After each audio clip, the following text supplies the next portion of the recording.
തിരുവനന്തപുരം പോത്തൻകോട് വയോധികയുടെ കൊലപാതകത്തിൽ പ്രതി തൗഫീഖിനെ സംഭവസ്ഥലത്ത് എത്തിച്ച് തെളിവെടുത്തു. പ്രതിക്കെതിരെ ബന്ധുക്കളുടെയും നാട്ടുകാരുടെയും കനത്ത പ്രതിഷേധമാണ് ഉണ്ടായത്.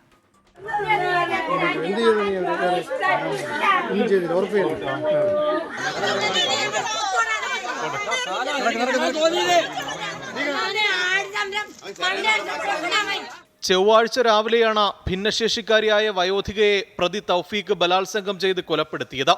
നിരവധി ക്രിമിനൽ കേസുകളിൽ പ്രതിയായ തൗഫീഖിനെ മണിക്കൂറുകൾക്കുള്ളിൽ മംഗലപുരം പോലീസ് അറസ്റ്റ് ചെയ്യുകയായിരുന്നു. റിമാൻഡിലായ പ്രതിയെ കസ്റ്റഡിയിൽ വാങ്ങി കൊലപാതകം നടന്ന സ്ഥലത്തെത്തിച്ച തെളിവെടുത്തു.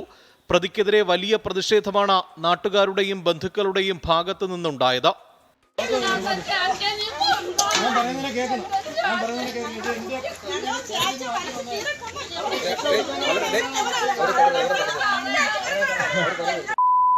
ജനങ്ങളെ വിട്ടുകൊടുക്കുന്നത് ഇവരെന്തിനാണ് ഇവനെ കൊണ്ടുപോകുന്നത്? ജനങ്ങൾക്ക് വിട്ടുകൊടുക്കുക പറയാം.